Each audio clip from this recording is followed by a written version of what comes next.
You're listening to the Contemplative Light podcast with your host, Clint Sabom.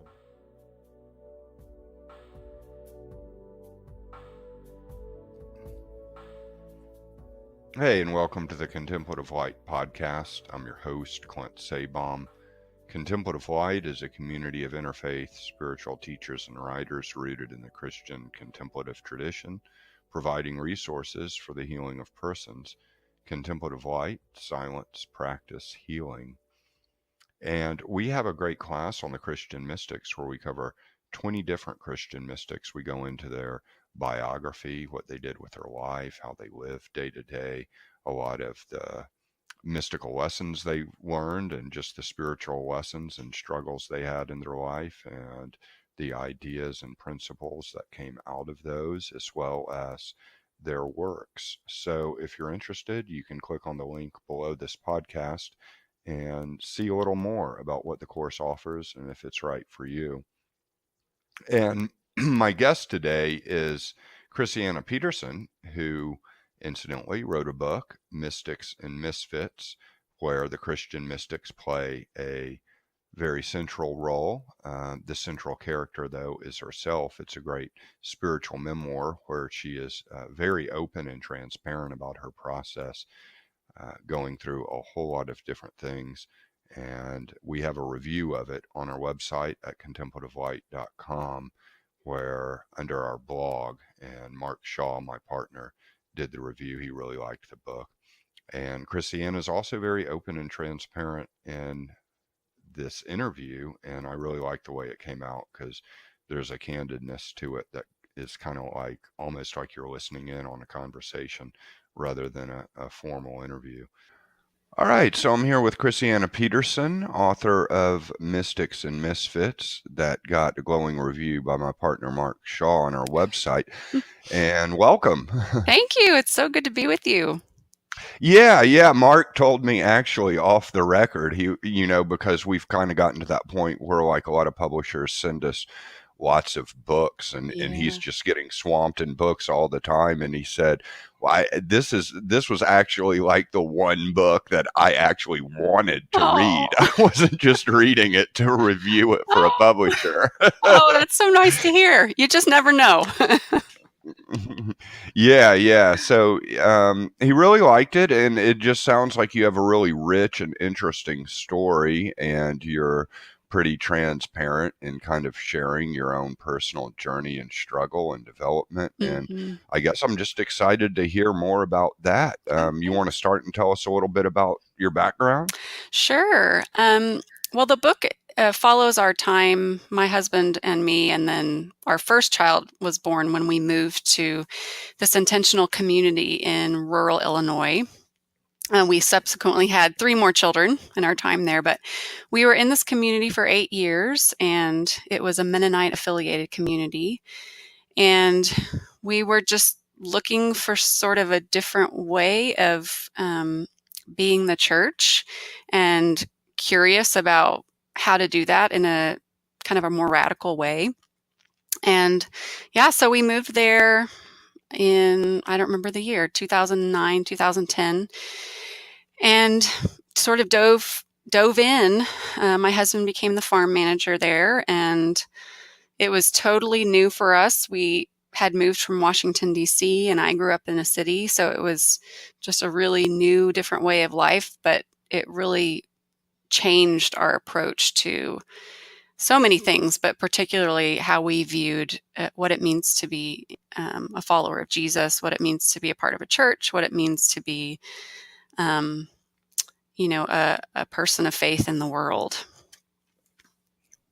Yeah. So I'm really kind of curious the logistics of how like an intentional community works, and how that would be like different from like a commune or, Well, intentional community is sort of an umbrella term, and it can include like a commune, and it can include an eco village that's there just for sort of ecological reasons, off the grid. It can include cities that are people in cities who live on the same block but have they do some things in common. They have some life in common, and they have a common vision. But yeah, I think of it as, in general, a group of people who come together with a shared vision, and they decide to do some things in common, whether that be shared meals or shared property or shared finances. But they still work in the world.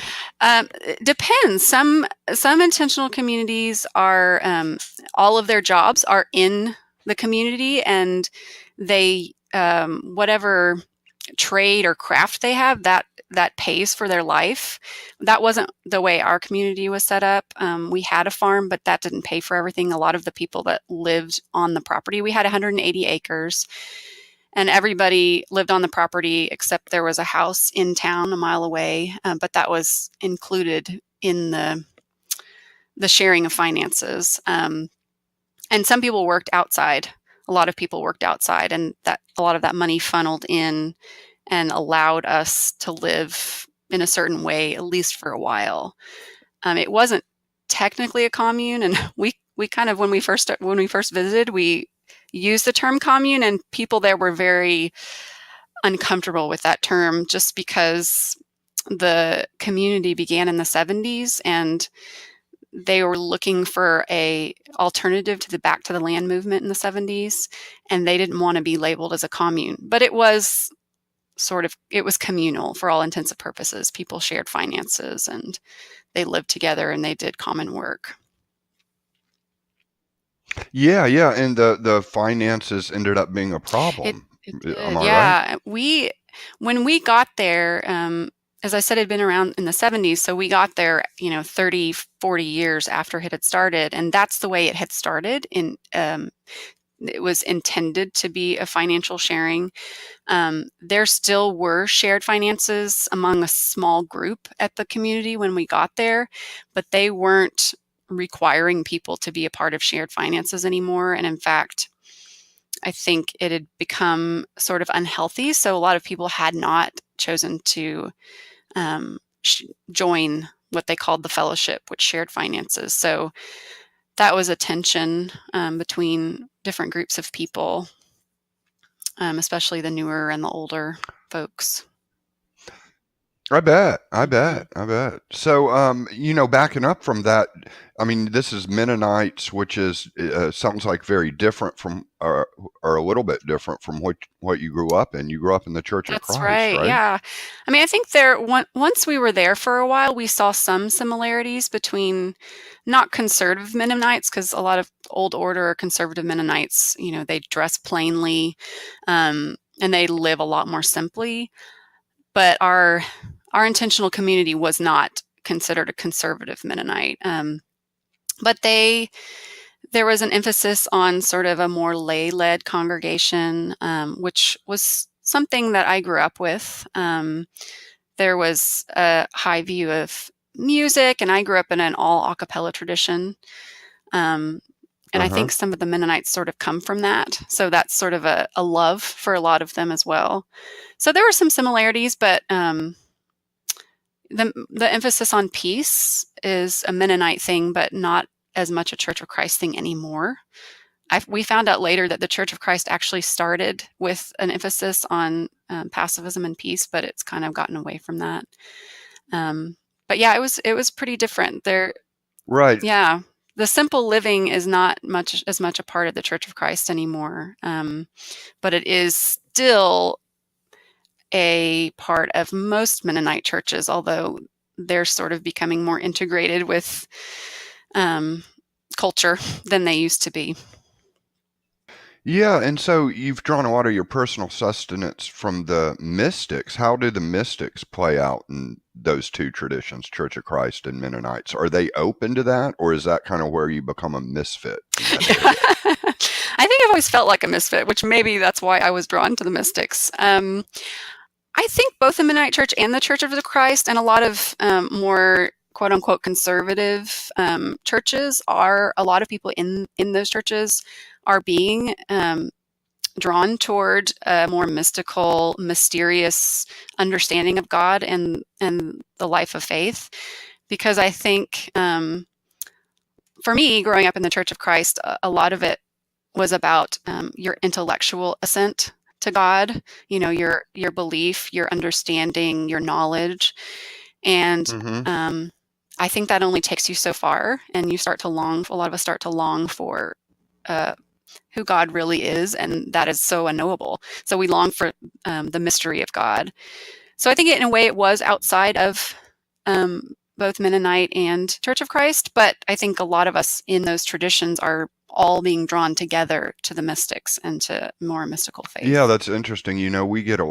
We have a course on the Christian mystics out right now, and we get a lot of good feedback. But, as we kind of post it on Facebook and different places, every now and then we'll get different people saying, heretics, liars, this isn't Christianity. Yeah, They'll get yeah, triggered, I guess, by the word mystics, and then they'll just start tearing it up.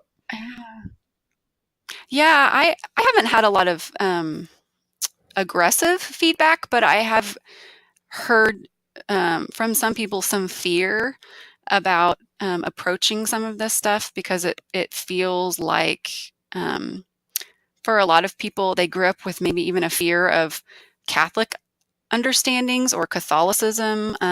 So Catholic saints and a more mysterious Catholic approach to faith was sort of a bad thing in their upbringing.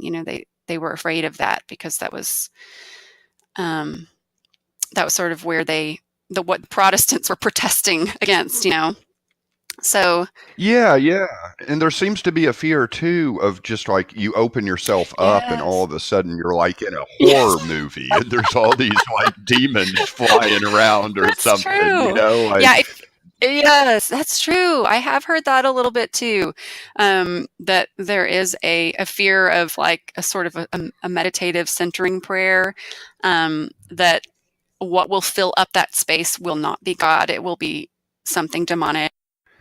so yeah, there definitely does seem to be a fear of mysticism with some. I'm curious what the Church of Christ told you like growing up in it. What did they even mention it, or was there a kind of anti-Catholic thing there?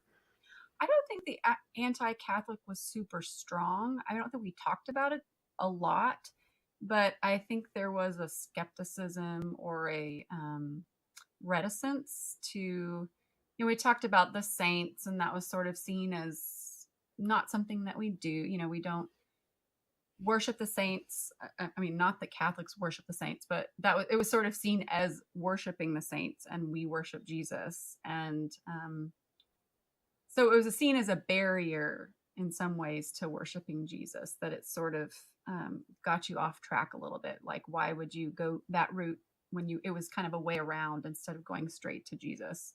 And I certainly never heard about the mystics. I read some of the mystics in college. I went to a Church of Christ University, and we were reading Julian of Norwich, and we were reading Simone Weil, and so I was introduced more to the mystics there, but it didn't really enter my consciousness in a profound way until I was older.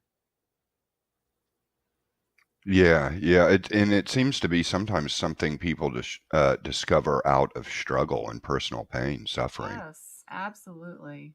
That was definitely um, that's definitely what happened with me, for sure. But along the way, you kind of continued to always write, I suppose, and went on to get a PhD in creative writing. I did. Yeah, I left college not really knowing what to do except that I wanted to write. And I traveled a lot and sort of wandered. I didn't have a lot of focus, but I just kept writing. And then eventually I went to grad school, and I started.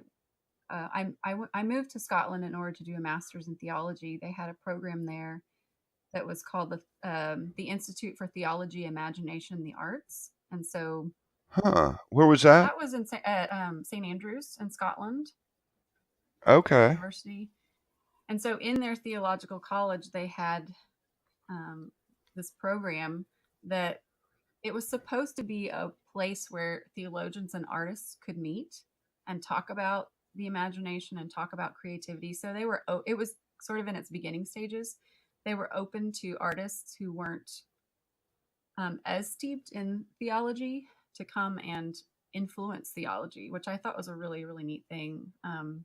I found it to be a struggle. I struggled with it because it was really, really hard because I didn't consider myself a theologian, but I learned so much, and it really enriched my understanding of art and imagination. And from there, I was there a year, and then I wanted to stay, and there was a creative writing program, and so I stayed on and did a PhD at the same university. So I got to be there 4 years. Cool, great. And you've been more interested in kind of prose and nonfiction prose. I mean, would you say that's your concentration, or are you kind of all over the place? Do you have like 3 fantasy novels looking for a publisher right now? I do have almost three YA fantasy novels that I've written. I'm not kidding. Yeah, my dissertation was a YA fantasy novel in Scotland. That was my dissertation. So you're not joking. You got it. You nailed it. That's cool. That's awesome. Yeah, yeah. Well, So that's my first love. one of the things I've always liked about fantasy novels is I kind of feel like the good fantasy novels, and the ones I really I get into them because they capture mysticism actually really, really well. Absolutely. Yeah, I mean, that's something that I think I really discovered when I was in Scotland is, I knew I loved stuff like Tolkien and, that old fantasy that a lot of us love. But I always felt sort of like it was what's the word? It wasn't okay. Like I didn't feel confident that it was okay. I felt like it was sort of a trifle. You know what I mean? And it wasn't. What do you mean, like a deviation from something? I felt like it wasn't serious enough. Like I felt guilty for loving it so much. Oh yeah, yeah. In one of my creative writing classes, I remember the professor basically making everyone say, "Okay, what do you like to read, and then what's your guilty pleasure Yes. reading?" And people would include, young adult fantasy in the guilty I'm pleasure. kind of now I'm a little bit offended when people say, "Oh, I feel so guilty. I've been reading young adult or I've been reading fantasy." And I'm like, "No, that's where it all is." I mean, that's some of the richest theology is in the Lord of the Rings, and I love a fantasy author. She wrote this book called The Curse of Chalion. Wait, is that right? Her name is no, I've just forgotten her name. Louise Bujold McMasters. And her writing is she's genre fantasy. Her writing is some of the most theological writing. It just like excites a deep part of me, and like ignites a part of me that I think mysticism also ignites. It's this longing. I think they're both a part of the same longing. There's a longing for mystery that we've lost. We've lost in our theology, we've lost in our churches. And so, yeah, I think it appeals to those same things inside of us, or at least that's my experience. Yeah, one of the books that really just kind of spurned me on to Christian mysticism was one in the vampire series of Anne Rice, actually. Really? And yeah, yeah, she has some of those books that are absolutely profound. I still can't get like any serious spiritual person to like take me seriously on this, but I still maintain that Anne Rice in some of those vampire books has just nailed it. There's one where Lestat goes with God on a tour of heaven and hell. Oh my goodness. And yeah, and they go back in time to Jesus at the moment of the crucifixion, talking about the whole thing. And it's so profound. And like, yeah, I mean, nobody really, is like referencing her for deep theological studies, but she gets heavy in some of that stuff. So That I'm doesn't I'm right surprise with you. Yeah, I need to read. Which book is that? I need to read that. I haven't actually ever. The only Anne Rice I've read is she started doing a series of. Are you still there? Yeah. Okay. She started doing a series of books on Jesus. Have you read those? Yeah, oh, I know. Yeah, and that didn't surprise me because there was so much of that in the vampire books. Yes. So she's like a Catholic. I think she kind of got upset with a lot of the fairly recent, the Catholic Church and the way Christianity was being portrayed. But it doesn't surprise me because she has been a Catholic for a while. Fiction has always been my first love. So I always thought that I would be a published fiction writer. So it was not expected for me that my first book was a nonfiction, book of spiritual writing. But I'm very happy with it. I actually thought it was kind of funny that my cover, I thought it looked like a Irish medieval murder mystery novel. So it kind of does, yeah. I was pretty happy with that. Yeah. So, I'm curious, how's the market for nonfiction, kind of spiritual memoirs like that versus fantasy novels? I'd imagine fantasy novels are more the sellers, huh? Yeah, I mean, I think in the Christian publishing world, I think that fiction and fantasy is pretty limited to some different kinds of genres. That's just my personal opinion, and I'm not sure that YA is that the publishing markets are yet open enough to different kinds of YA in the Christian world. Okay. Oh, okay. So you were considering going like through the Christian publishing route for fantasy novels? No, I actually tried in the non-Christian market, but Yeah, that's what I would think. yeah, there's a lot more competition. I did have at one time a Christian publisher interested in my first YA novel, but it ended up that I think it was a little too dark for their sensibilities. And then I think my feedback from non-Christian publishers was that it was probably a little bit too, I don't know if they would say it's too Christian-y, but maybe a little too lyrical, not sort of fast-paced enough. So, yeah, I don't know what I would do at this point if I would. I've seen some movement forward in the Christian publishing world. I don't know if you've ever heard of The Day the Angels Fell by Sean Smucker.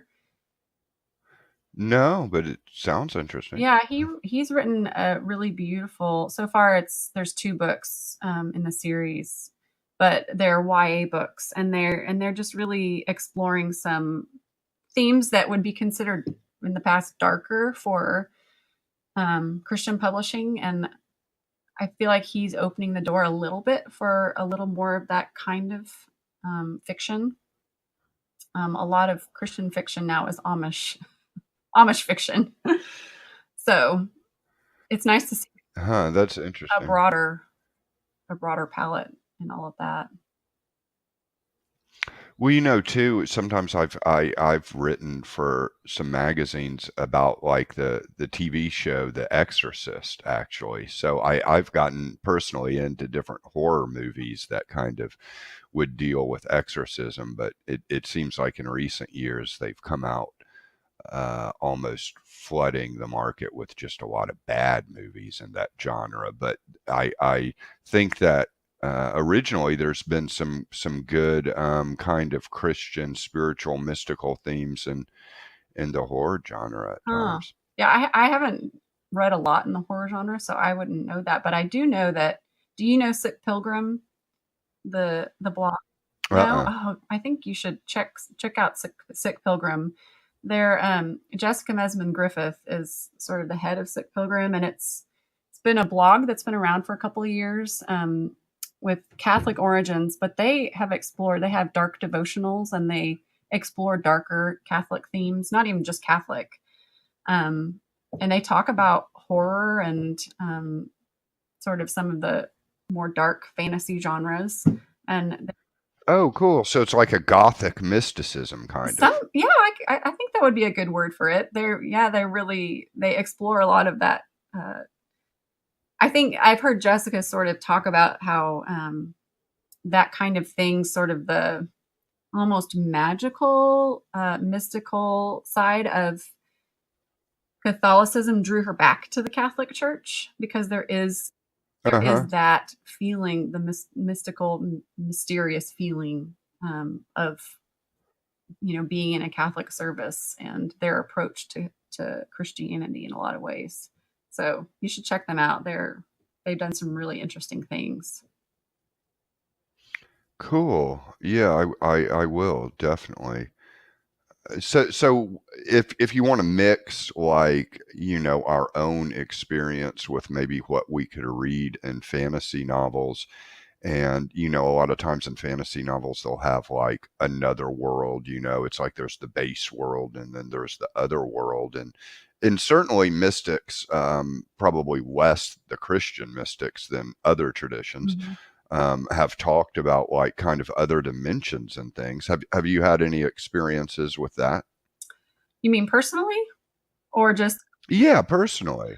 Yeah. I mean, it sounds. I mean, from your writing, I get the sense you've kind of gone into deep spaces. Have you had experiences of maybe being in another world at times? I mean, I would say that my nighttime experiences have been strange sometimes. I mean, I wouldn't say I've ever seen ghosts or anything like that, but I do have some weird, like, half waking experiences at night where I have a sense of things going on that are not, you can't see in the day. And I don't know, like, I'm afraid to say that that's supernatural, but I don't know, it's either my brain or it's supernatural or both. I don't know. So I've had some of that. And when I was a kid, I remember my mom, I was so afraid to be by myself at night in my room that my mom did like sort of a mini exorcism in my room. I mean, we weren't into that kind of stuff at all, but just in order to sort of help me move past fears, she did that. So I had a lot of nighttime childhood fears, and I don't know if there's something, I none of this is necessarily articulated well, but I feel like there is something about the mystical experience. I mean, if you read like Catherine of Siena, Teresa of Avila, Julian of Norwich, they have these deep experiences of God, but they also are open to this dark stream too. I mean, I feel like they. Yeah. It's almost like they have to face the darkness in order to get fully closer to God. They've got to face some sort of primordial darkness in some way. Absolutely. I mean, Marjorie Kemp, she saw all these demons, and they had to lock her in a room by herself because she was going to kill herself. And then she finally saw Jesus, and then she was like, okay, now I'm going to search for this Jesus the rest of my life. So yeah, that seems to be a very common mystical experience. I was reading this woman called Jarena Lee, and she. Yeah, I noticed that on your blog. She talks about seeing Satan as a dog, and just having really dark visions. And then she kind of has a call to become a preacher. And she was an African-American woman living during the time of slavery. So it's pretty courageous, amazing woman. So all different centuries and decades of these mystics seem to have that similar experience. Yeah, I had the same thing or a similar experience with my own childhood, and I went through a period, I guess it was probably around 14, 15, 13, 14, 15, where I would have these night terrors, and I would be going into some like strange dark land, and then I'd wake up and my mom would say I'd be walking around just talking in like nonsense languages that were like incoherent. I mean, and there's something about like later on as an adult going deep into the mystical spaces that in a sense has felt like I'm passing through that darkness that I experienced as a child, but it's somehow healing it, or something. It's somehow bringing it up to Yeah. expose it to the light of spirit Yes, to be healed. absolutely. Well, I feel like that's sort of what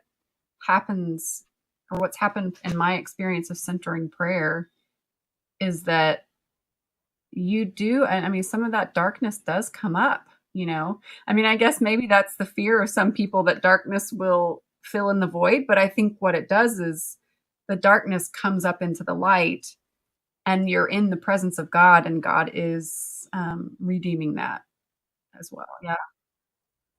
Yeah, yeah. I think that is what happens. It's like the darkness coming up. I mean, it's coming up from you, or it's coming up from me, and it's coming up to be released. But it's not like if you didn't do centering prayer and you didn't do all of this, it's not like the darkness wouldn't be there. It would just kind of be operating in you unconsciously. And now you're giving it a chance to be exposed and released. I mean, and I guess I saw that because I experienced it enough, but it is interesting because there's an aspect of like repression, and I mean I think everybody just has just a lot of stuff buried. I mean, I think that's just the way Yeah. human beings are made, but sure, yeah, when that stuff starts to surface, it almost may seem like, wow, maybe this Yes. wasn't Well, such a when I good first idea. started doing centering prayer, I felt like that. I wrote it in my journal. I was like, I don't like this. This is not working. I'm not doing it right,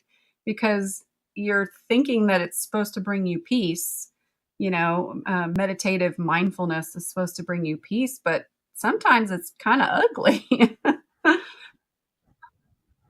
Yeah, yeah, and it had the same effect on me, just kind of making me see all the like depths of my own mind and all the kind of mistaken understandings and mistaken beliefs and different issues and conditioning, and it's just like, oh man, I Yeah. wish I hadn't But looked but in you here. but you have to do that in order to seek transformation, in order to journey to a more mystical faith, I think. I mean, I think that's what St. Francis did in his, he had all of that time in a cave where he just wept and mourned and kind of berated himself.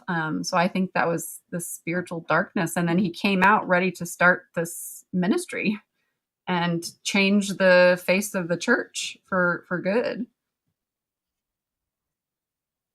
Yeah, yeah, yeah, and you have to face that. It's just certainly there's a challenge, I think, living in the world and living with this kind of mystical Hmm. journey at the same Yeah. time, wouldn't you say? Yeah, it is. It's tough. I had a friend who has been getting into centering prayer, and she said, Christiana, I don't think that I'm doing this right. I said, nobody does it right.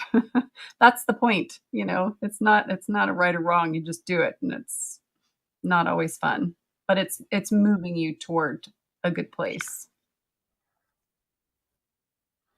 Yeah, yeah. I mean, our email inbox is generally constantly full of people writing for help with that same thing. I feel like I'm not doing it right. We get a whole lot of people asking us that That's all the not time. surprising. Feels like there's a to it, but Yeah, yeah. you're Well, like, no, that's just it. It's the darkness coming up. yeah, and also I think that there's just a real strong sense of right and wrong that's instilled. Well, generally, I think everybody in the West gets just a strong dose of do it the right way or the wrong way, or what you should do or what you shouldn't do. I think everybody gets a strong dose of that. But I think, especially when you grow up in a church of some kind or a religion of some kind, the moralism almost kind of starts to make things very heavy, that maybe I guess when I got older I had to kind Yeah. of make them a little No, it lighter, if does. that Yeah, makes sense. I think a lot of it is helpful as when you're young, because I think kids need a little bit more of they need boundaries, and their brains aren't ready to see as much nuance. But I think it's also good to see, okay, that worked for me then, but now this is no longer working for me. So it's time to sort of come out of the box, or the I don't know, there's lots of different words people use for it. But yeah, I think a lot of it, you stay, Yeah, yeah, I think if you stay in conditioning. there, a lot of times it's out of fear of what, I think those parameters help make people feel safe, because they don't know. And that's not, Right, right. And they don't always work that way, though, I think. Like, like they may make you feel safe, but they may be kind of out of sync with the life you're actually yeah, living. I guess that's what yeah, I that's kind of true. discovered, I mean, you know. boundaries are good, of course, but it's good to see outside of them, and to, what is it, order, disorder, and reorder, reordering those things Yeah, in importance, and the things that are just, you don't know, there's just a mystery, and accepting that you don't know is part of letting God be in charge, I think, or being in the presence of God, is accepting that there are just things that are mysteries and will always be for us.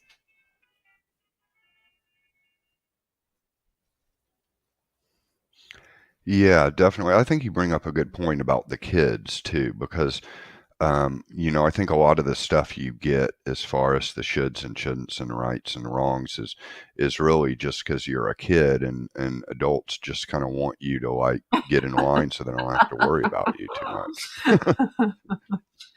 Yeah, it's hard. Well, it's hard when you're, I don't know if you have kids, but it is hard. You don't. It is hard when you're Oh, I a don't. parent to know how much to offer, how many boundaries to offer, and how much to allow for them to make their own mistakes. I mean, I think when they're little, they need fewer boundaries, but as they grow, it's part of the parenting, is sort of an art rather than a black and white thing. Knowing when it's time to tell them, hey, I don't know, I don't know. I don't know the answer to that, but I promise to be with you and love Yeah. you and not lie to you. They have lots of very interesting questions that I know, even when my kids are 3 and 4, they start asking questions that do begin to shake your faith. If you are in that ordered place, they push at those orders and they ask you questions that are like, oh, I don't know that, and that's a little scary that I don't know. Right. Right. Yeah. Yeah. It's interesting because I think like when I was growing up and I had all those questions, I thought somehow like, oh, when I'm an adult, I won't have those questions. I'll know the answers. And, then it's like when that doesn't happen, it's like, wait, all those things I said as a teenager wondering about that, like that's all still That's there. annoying. I Wow. wanted to know that by now. Right, right, right. It's just, yeah, the journey never ends. So what about your own kind of religious life now? Do you participate in church, or do you kind of consider No, yourself actually, more my spiritual, husband's a not pastor now. religious? So we are definitely a part of a church in Ohio. We actually moved to Ohio from Illinois because our community closed down. And so my husband was hired as a pastor in a Mennonite church, in a more traditional Mennonite in Ohio. So it's been Oh, interesting to okay. go from a very radical wing of the Mennonite church that was definitely on the fringes. And that was our first experience with the Mennonites. And then to go to a more traditional Mennonite church. I mean, we've certainly learned a lot about the wide history of the Mennonite church, because we've been sort of on either end of the spectrum. Um, Well, that's a good segue to actually hear about that because I think me and probably a lot of our listeners may not know a whole lot about the Mennonite tradition. If you want to sure, share some of I the wish my background of husband it, was that'd here. be He's great. more a well versed in history, but it's an Anabaptist tradition, and it started sort of in the more Scandinavian, Switzerland countries in Europe. And a lot of them, there was a lot of persecution of Anabaptists. A lot of them were slaughtered for their faith, for deciding to baptize as adults. So that's sort of when there was the migration of the Mennonites from those areas to the States. I think they brought a lot of that with them. They were very countercultural. So they kind of kept a lot of that. Being countercultural was part of their understanding of being Christians. So I think that's where a lot of the plain dress comes from, more Amish looking. And Amish are actually, Mennonites and Amish both come from the same strain. They just split off. So, and then there was a high value on nonviolence, on pacifism. So there are a lot of stories of Mennonites who saved their captors and then were killed. Like there's one guy who was being pursued and the guy fell through the ice and he went back and saved his captor and he was still killed. So that's very deep in the Mennonite understanding of how you follow Jesus. And that's something that I think my husband and I both really responded well to, is that radical. Yeah, that's certainly what pops into my mind, and I didn't know anything about Mennonites other than when I hear Mennonite, I just think pacifist. I mean, I think that's a big part. I think, being countercultural and an emphasis, not quite as much as it used to be, but on sort of living more simply, and really following the teachings of Jesus and seeing Jesus's life as a model for our own. So I think those are some really important things to the Mennonite church. I think some of the Mennonite church is becoming more integrated and less countercultural, but there's still a lot of that still holds. So are the services pretty contemplative? I think it just depends on what church you go to. Our service is, I think there are some contemplative moments, but it probably looks like a lot of other services. We're a smaller church. So we have a piano and a praise team and a sermon. What they do is that's different than a lot of churches, is they have kept the practice of foot washing. So 2 to 4 times a year we practice foot washing, which is really kind of cool. It makes a lot of people uncomfortable, which is interesting, but it's really neat to be able to read the story of, a lot of times they'll do a communion service and foot washing together. So you'll read through the story of the Last Supper, and right before that, Jesus washed his disciples' feet, and then we'll literally do that. So it's a pretty, I think Mennonites are pretty action oriented. They try to live out through action, live out their faith by, going out and caring for people and caring for their neighbor. Yeah, I lived at a monastery for a while, and we did a foot washing ceremony on the Last Supper. I think it was on Maundy, Thursday. I remember doing being nervous about like my feet, and I remember they were saying, well, like wash your feet before the ceremony. They said that. And I don't know, for some reason I thought that was weird. Like, make sure your feet are clean. You don't want smelly feet while we're going through it, like. That we do one on Maundy, Thursday too. And that is interesting. Yeah. Nobody says anything. Actually, my husband has said that part of what he thinks is the most humbling is allowing somebody to wash your feet, especially if you're uncomfortable with your feet, because some of us are like, oh, I can wash somebody else's feet, but allowing somebody to do that to you is pretty humbling and intimate, I think.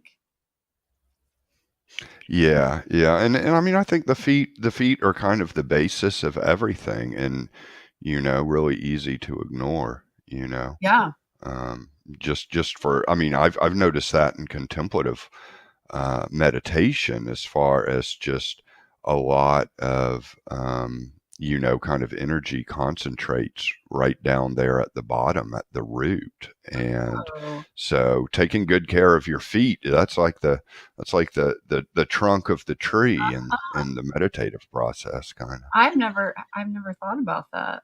That's interesting. You've Well, there's reflexology and all those things that acupuncturists do too to the feet. I think that can be powerful. Yeah, I experienced some of that when I was pregnant with one of my children, and the baby was late, and I had somebody do some reflexology. There's some points on your feet that help you go into labor, which is really interesting. Oh, wild. Yeah. And did it help? I think so. I mean, it's hard to know which thing helps, but yeah, I think sometimes they say don't get a foot massage in your earlier pregnancy because you don't want to have, you know, you don't want to go into labor too early. Okay. Yeah, that's wild. Mhm. Yeah, but I mean, I think it kind of makes sense, Yeah. energetically. You loosen up the feet, you loosen up the base, and whoosh, everything flushes out. Baby comes out. I mean, that I kind of get the thinking behind that. Yeah, but I hadn't thought about that with kind of contemplative practices. I'll have to think more about that.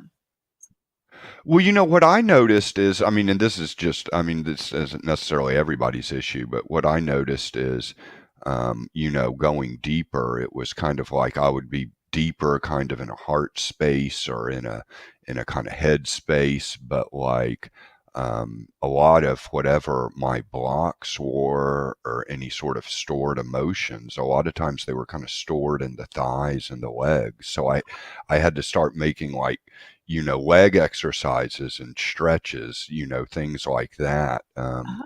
almost primary, to kind of balance things out. I But wonder that's just my different for experience. if it's different points of the body for different people. Because I feel like I think it probably is, yeah. some of it for me was like my neck and shoulders, but yeah. Okay, yeah, yeah. Well, I mean, I think the shoulders are a big area where a whole lot of stuff is stored, for Mhm. sure. Oh, it's really full body, isn't it? It's not just your heart or head. It's everything.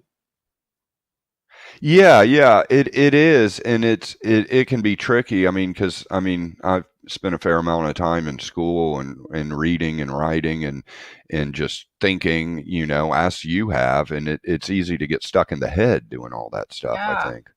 Yeah, what's your education background? What have you studied?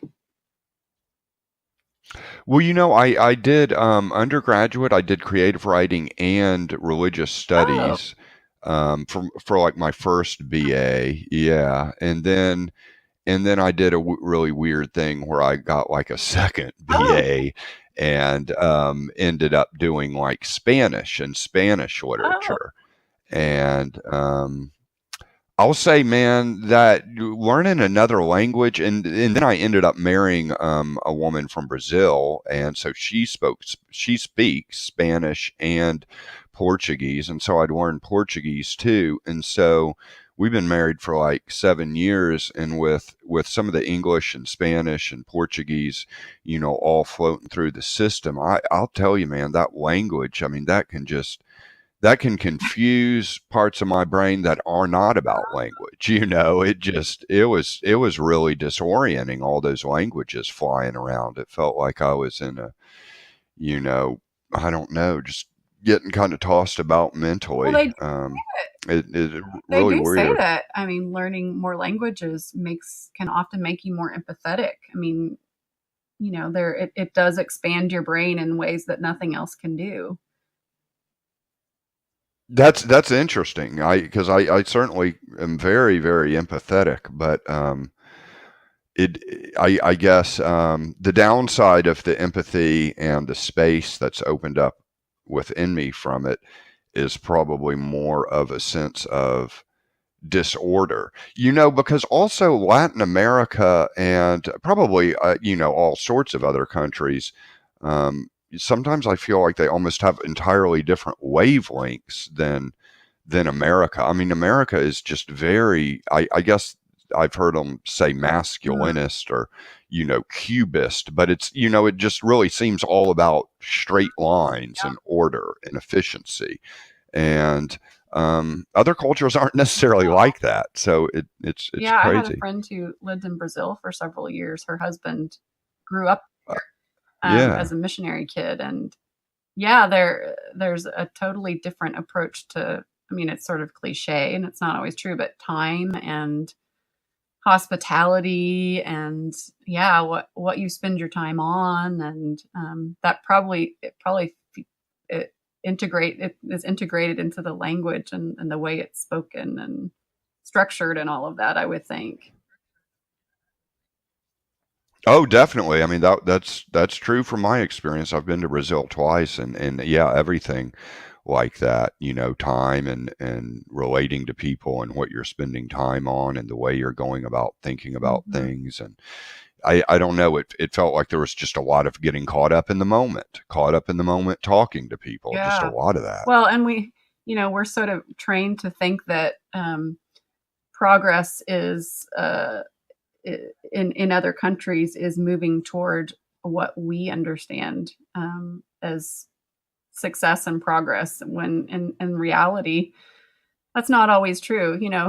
As our Western world sort of creeps across the world, I'm not sure that's always a good thing. In fact, I think a lot of times it's not a good thing. Some of those Western ways of doing things really suck away some of the beautiful parts of more community oriented traditions.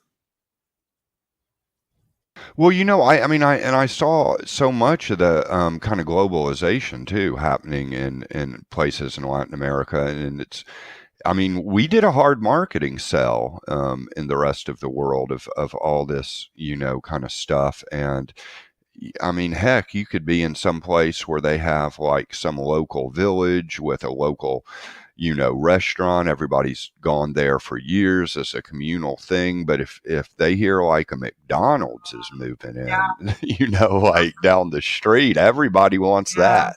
Yeah, my husband was in West Africa for 2 years in the Peace Corps, and he was there in the 90s, I think, maybe early 2000s.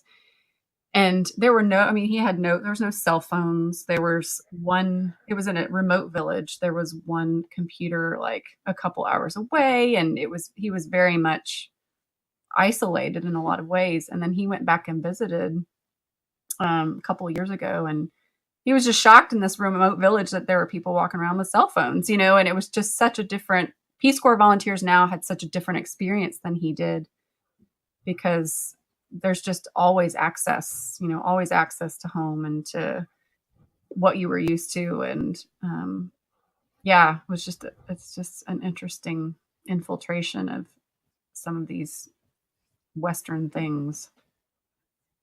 Yeah, yeah, and I mean, it definitely seems like there's no stopping Yeah. it. Um, well, and this has been a real good talk. I'm curious to get back to the mysticism. Like, what would you say? Like, if somebody, you obviously you have a book, Mystics and Misfits. If somebody that maybe identifies as Christian in some way says, what is mysticism? What are the Christian mystics? Like how do you just kind of give the answer, like when you're meeting someone on the street and you don't want to like go into too much depth, but you want to give them something? A lot of times I start with Saint Francis, Okay. because he's kind of a safe saint for a lot of people. I mean, most people who, even if they are skeptical of Catholicism or worried about the saints or whatever, they'll have a soft spot for Saint Francis, or at least they will have heard of him. Right.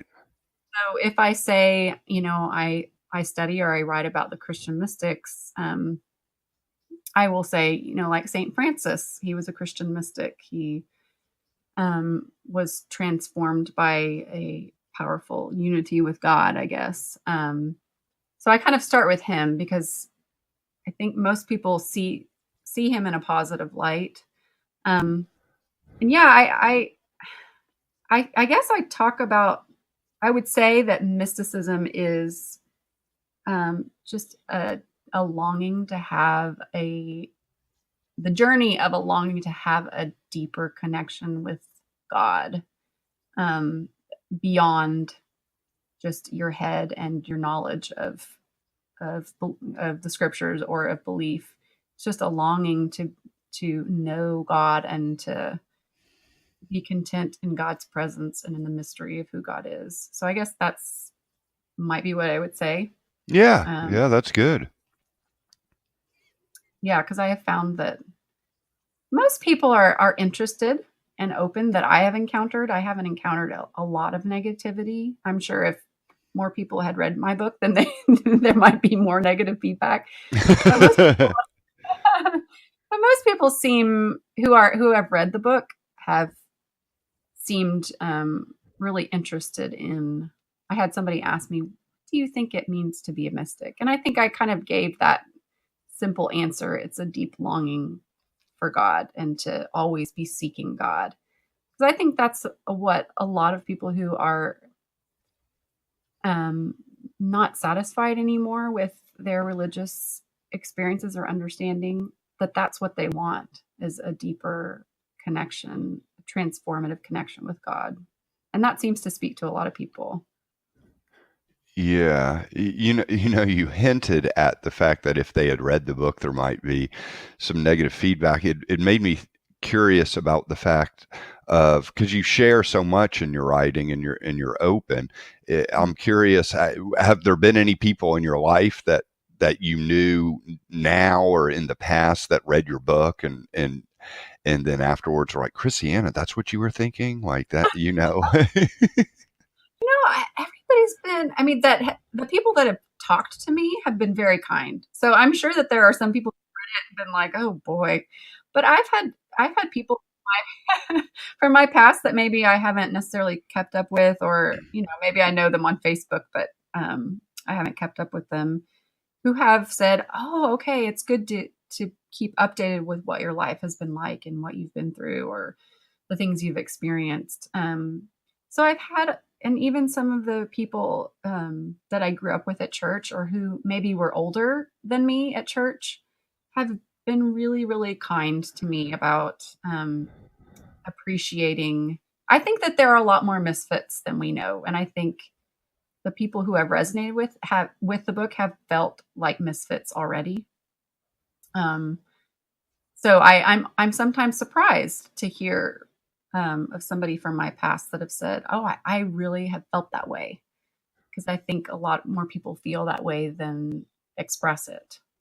Oh, absolutely. And what they're doing on the outside is not necessarily an indication of like the way they feel about stuff, Right. too, because I've met a lot of people that, on the surface, they may seem like they've got all their ducks in a row and they're living the conventional American dream. But then you dig a little deeper and they're just like, wow, I feel totally, like an oddball.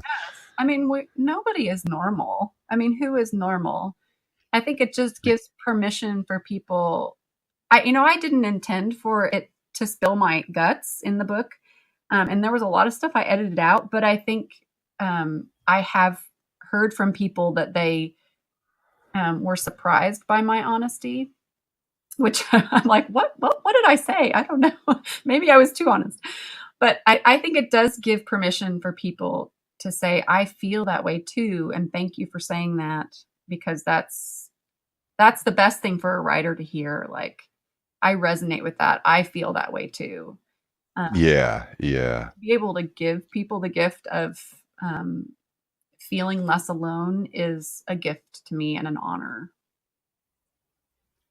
Oh, yeah, I agree. I think that's kind of, and what I like about like doing podcasts like this too, kind of talking about the stuff that other people may be feeling and they may not have anybody to talk to about it, Yes, absolutely. Yeah, I'm sure you hear from a lot of people that you've given permission to express certain things or feel a certain way.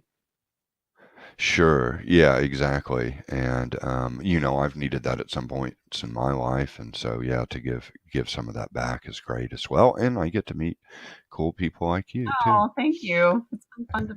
Yeah, yeah. I mean, it's been great talking to you. I feel like we could talk about a million different I things. do too. I hope some of the. Yeah. So I hope you come back or something at some Oh, point. I would love to. I hope we could talk more about fantasy fiction. I don't know if some of that that got recorded, but that was really fun because I love talking about that. Yeah, yeah, yeah. In you're working on fantasy stuff too, so I mean, maybe if we cross our fingers, you'll get like a fantasy novel out there being successful, and I can have you back on as a fantasy Oh, that novelist. would be a dream. I would love that. Yeah, yeah. Okay. Well, thanks so much for being here. If you could stay on for a second Sure. afterwards, but yeah, I really enjoyed our talk a lot, and wish you the best. And for all the listeners, we have a good review of Mystics and Misfits at Contemplative Light on our blog. That's contemplativelight.com. And yeah, thanks again for being Oh, here. thank you so much. It was fun.